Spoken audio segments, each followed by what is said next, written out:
मानहियो जान से छोड़बो नहीं आसान से मरलो पछीन के ले अइबो भगवान से।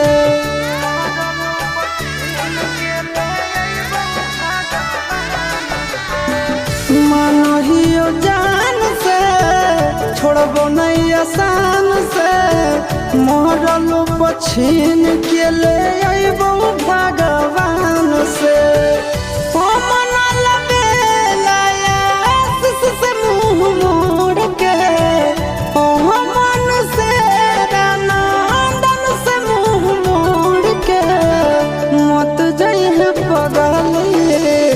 पगला के छोड़ के मत जाइए